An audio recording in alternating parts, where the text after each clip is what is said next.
Lukas pasal yang kedua ayat yang ke-10.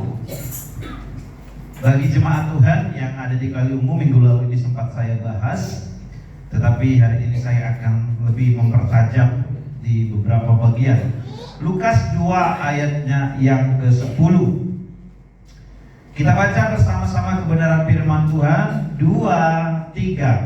Lalu kata malaikat itu kepada mereka, "Jangan takut, sebab sesungguhnya aku memberitakan kepadamu kesukaan besar untuk seluruh bangsa." Bagian yang menjadi perhatian kita adalah di kalimat, "Aku memberitakan kepadamu kesukaan besar untuk seluruh bangsa." Kalau kita masukkan ke dalam tema, ini merupakan satu rencana yang sempurna dari Allah, yaitu rencana keselamatan, rencana kabar baik, supaya semua manusia boleh bersukacita, boleh diselamatkan, boleh menikmati bagaimana program setting dari Allah itu benar-benar baik. Ya, jadi rencana Allah bagi manusia tidak ada yang kaleng-kaleng. Semuanya yang premium, semuanya yang terbaik, semuanya yang sempurna, semuanya yang paling unggul, kira-kira begitu. Tetapi yang menarik perhatian saya sebagai pembelajar dan penyampai firman Tuhan, berita kesukaan besar bagi seluruh dunia, tapi disampaikan hanya kepada segelintir orang. Walaupun secara masif ini disampaikan bagi seluruh orang Israel, seluruh orang Yahudi. Ya, itu sebabnya mereka tahu bahwa Mesias akan lahir. Tetapi yang aneh, ketika hari hanya tidak ada orang Yahudi yang tahu, hanya para gembala. Itu pun karena datang malaikat Tuhan. Bagaimana mungkin berita ini sampai ke seluruh dunia kalau hanya orang-orang yang tidak terpandang, kalau hanya orang-orang yang ekonominya menengah ke bawah, hanya orang-orang yang tidak terpelajar yang dipakai? Kadang-kadang itu menjadi pemikiran saya. Ini levelnya dunia loh Bapak Ibu, bukan kecamatan, bukan kabupaten. Dan kita harus ingat bahwa pada masa itu belum ada sosmed, belum ada teknologi internet, bahkan pos saja belum ada. Kalau mereka ingin menyampaikan kabar, mereka harus naik unta ataupun mereka harus menyeberang lautan. Tapi bagaimana berita bagi seluruh dunia hanya disampaikan kepada segelintir para gembala? Ini bagi saya tidak masuk akal. Yang menarik kemudian, kalau kita berbicara rencana Allah, mungkin Bapak Ibu setuju bahwa rencana Allah itu tidak pernah gagal. Amin? Karena Allah Maha Kuasa. Tetapi yang menjadi pemikiran dan pembelajaran bagi kita, coba Bapak Ibu bayangkan bahwa rencana Allah yang maha berdaulat ini, maha spektakuler ini, dititipkan kepada manusia yang penuh dengan dosa, penuh dengan emosi, penuh dengan kegalauan. Apakah itu tidak rentan dengan kegagalan? Sangat rentan. Bapak Ibu baca Alkitab, kisahnya ditulis dengan jelas. Maria yang adalah perempuan yang mampu menjaga hidupnya, seorang yang begitu strong, seseorang yang beribadah dengan sangat baik. Tapi satu saat dia pernah bilang gini kepada adik-adiknya Yesus secara lahiriah, suruh dulu, panggil dulu Yesus itu. Udah mulai gak waras dia. Betul gak Bapak Ibu? Masih ingat kisah itu? Maria ibunya. Makanya waktu itu dia begini, katakan kepada ibuku yang menjadi ibuku dan saudara-saudaraku adalah mereka yang melakukan. Waktu itu Maria lagi keluh, bahasa Jawanya nelongsong. Karena mulai dari dia mendapatkan berita bahwa dia mengandung Immanuel itu, sampai masa Yesus nanti di kayu salib, banyak penderitaan. Suaminya meninggal kurang lebih di atas umur Yesus 13 tahun.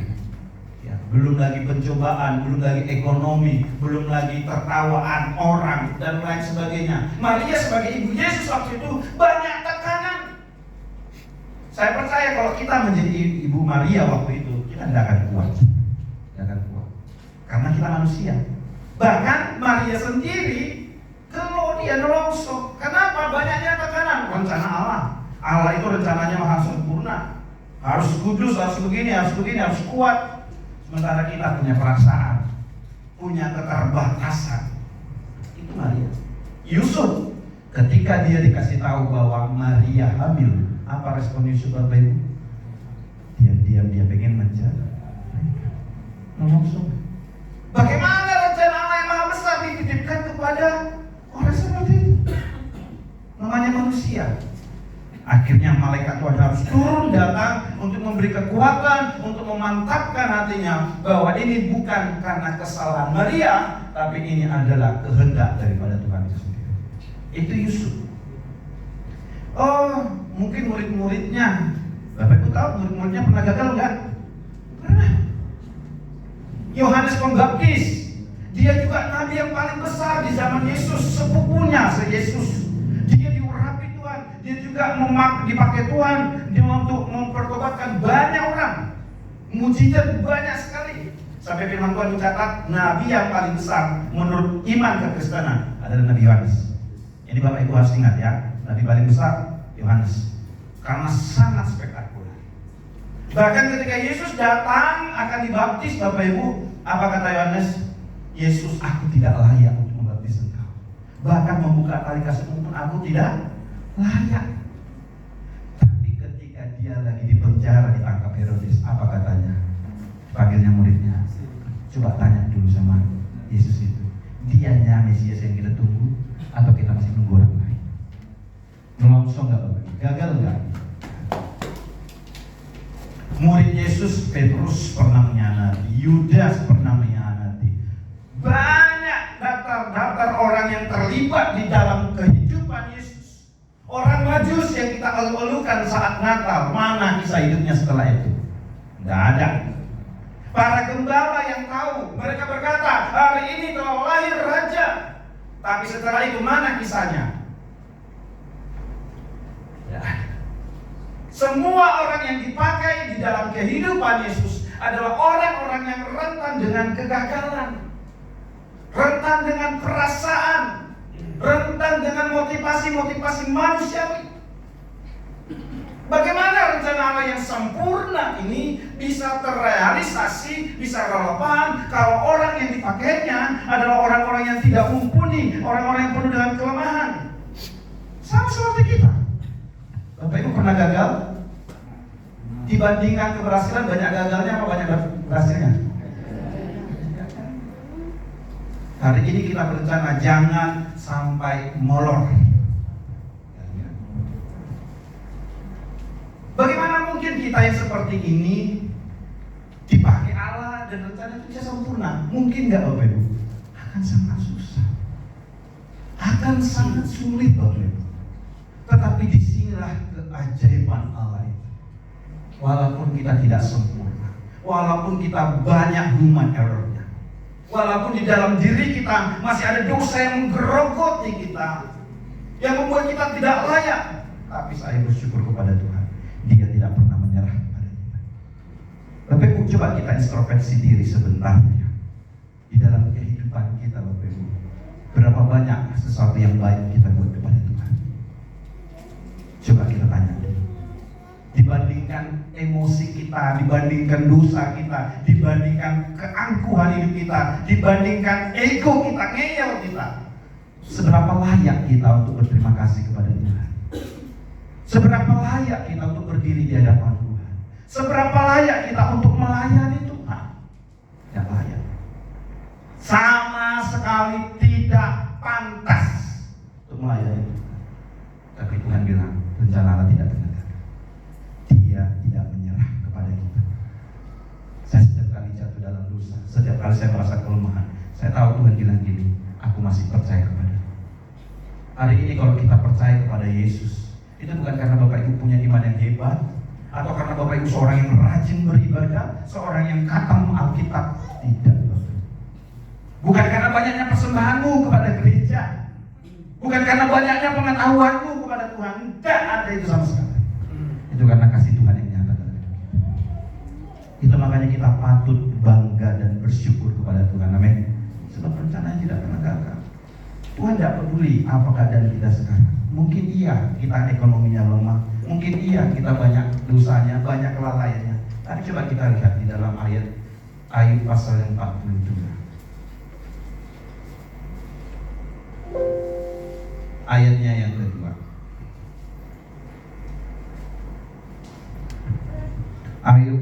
42 ayat yang kedua. Mbak, tolong salah seorang bisa bantu saya membacakan. Ayat 42 ayat 2. Aku tahu bahwa engkau sanggup melakukan segala sesuatu dan tidak ada rencanamu yang gagal. Amin, saudaraku. Amin. Hari-hari ini kita semakin sering bermandikan kegagalan. Hari-hari kita, perencanaan kita banyak yang gagal. Saya setiap hari itu di dalam diari saya tulis beberapa kegiatan saya, saudara. Jadi saya semalam itu sudah tulis mungkin 12 atau paling minim itu 8 kegiatan setiap harinya.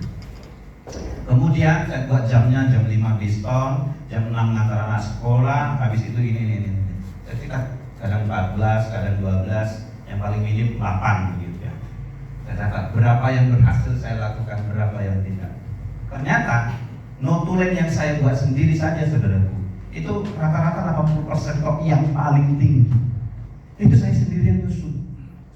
Pasti ada yang gagal. Belum lagi tekanan-tekanan yang terjadi di luar ekspektasi kita. Ketika kita berjalan, tiba-tiba ban gembes.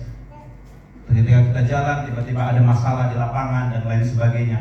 Belum lagi perjuangan kita di tahun 2025 yang semakin sulit. Apa-apa mahal, apa-apa biaya semua. Sepertinya kita akan bermandikan kegagalan ke depan, saudara. Ya. Kita bukan orang hebat, kita bukan orang-orang yang punya koneksi. Tidak ada sama sekali kita, saudara. Apa yang mau kita banggakan dalam hidup kita? Apa yang mau kita sombongkan? Nggak ada. Kita adalah orang-orang yang gagal. Jangankan murid-murid Yesus, saudara-saudara Yesus itu aja gagal. Bagaimana dengan kita? Lebih parah. Tapi hari ini, saudaraku, kita berdiri, kita merayakan Natal. Itu tandanya apa, Bapak Ibu? Bahwa berita kesukaan itu telah tersebar ke ujung dunia. Amin. Berarti Tuhan nggak gagal. Walaupun orang yang dipakai memiliki sifat yang rentan dengan kegagalan, tapi Tuhan tidak pernah gagal. Tuhan punya cara sendiri, Tuhan punya trik sendiri. Dia akan memakai orang-orang yang begitu luar biasa dalam kehidupan kita. Makanya, saudaraku, firman Tuhan itu sangat baik. Ketika kita mengingat Natal ini, kita harus ingat bahwa bukan karena kuat dan gagah saya percaya kepada Tuhan. Bukan karena kuat dan gagah saya bisa melayani Tuhan. Bukan karena kuat dan gagah saya bisa beribadah kepada Tuhan, bisa sehat. Itu bukan karena kita, tapi karena ada pertolongan Tuhan yang saat kita mungkin nelongso, bahasa Bataknya mandele, kita lagi berat. Tuhan, ini gimana Tuhan? Tuhan kasih semangat. Kadang-kadang berkat Tuhan itu bukan berkat materi. Kadang-kadang berkat Tuhan itu ada istri, ada suami, ada anak-anak kita. Saya pernah, saudaraku, di masa-masa yang mungkin dulu jemaat Kalimu sempat saya saksikan. Saya pernah di titik yang terendah lah ya, terendah. Tiba-tiba anak saya yang bungsu ngasih kekuatan kepada saya. Kan Tuhan kita kaya, Pak. Bahasa itu terdengar klise dan seperti candaan ya, Bapak Ibu ya. Tapi bahasa itu saya tahu itu bahasa dari Tuhan. Tuhan sedang pakai mulut anak saya untuk menguatkan hati saya. Saya percaya, Bapak Ibu, kalau kita punya apa ya istilahnya, ini istilah yang saya ambil dari sebuah novel, dia begini, spiritual sense, kepekaan ilahi. Bapak Ibu tahu bahwa firman ini nasihat Tuhan pribadi saya. Kita akan mencapai dampak global walaupun kita ini orang yang biasa. Walaupun rencana Tuhan itu terlalu besar dengan kapasitas kita, sepertinya tidak sebanding, tapi kita bisa berdampak global. Kesukaan dunia ini bagi dunia. Kalau apa, saudaraku? Bukan kalau kita mengandalkan kekuatan kita, bukan. Bukan kalau kita terlalu pintar sekolah lagi, bukan. Bukan kalau kita kaya, enggak, saudaraku, bukan. Tapi kalau kita percaya bahwa Tuhanlah yang memberi kekuatan kepada kita. Amin. Makanya kan menjadi ketepat, bukan dengan kekuatan. Mungkin kalau dalam bahasa Bataknya itu lebih mengena bagi kami orang Batak ya. Bubereng bohimlas mataniangau. Saudara, saya tidak akan perpanjang kebenaran itu. Tetapi saya mau isyaratkan ini kepada kita. Kalau nanti sehabis minggu ini, hari ini atau kalau besok saudaraku tiba-tiba Bapak Ibu mengalami kejutan-kejutan yang di luar perencanaan, gagal, ya, doa-doanya belum dijawab Tuhan, usahanya belum berhasil. Dengarkan dengan baik ini Bapak Ibu, Tuhan tidak akan menyerah dengan hidup kita. Selagi Tuhan yang menjadi backingan hidup kita, segala sesuatu masih ada harapan. Amin. Saya percaya begini saudara. Ini yang menjadi motivasi saya sebagai hamba Tuhan. Saya ingin share sedikit saja. Saya percaya kalau masih ada namanya Yesus, saya masih punya harapan untuk maju, untuk berkembang, dan untuk mempermuliakan nama Tuhan. Hari ini saudaraku, biarlah berita Natal ini menjadi sukacita bagi kita. Kalau kita ingat Natal, ingatlah ini bukan karena kuat dan gagah saya, tapi ada kasih Tuhan yang menopang hidup saya. Amin. Tuhan memberkati. Ada satu pujian yang saya jadi kekuatan saya sepanjang saya melayani.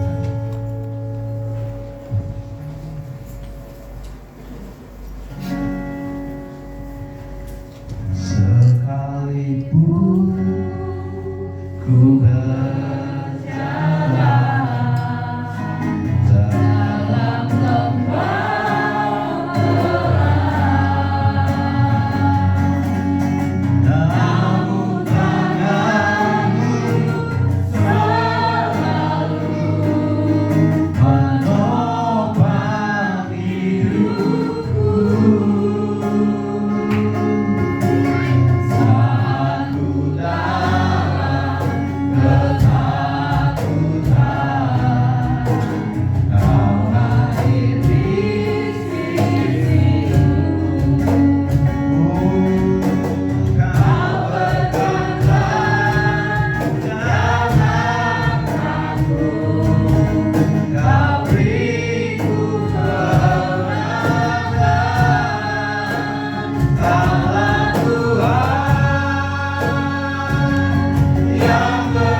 yang kita tahu bahwa kalau dengan kekuatan kita itu tidak mungkin terselesaikan.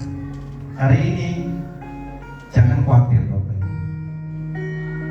Natal itu sudah dinyatakan.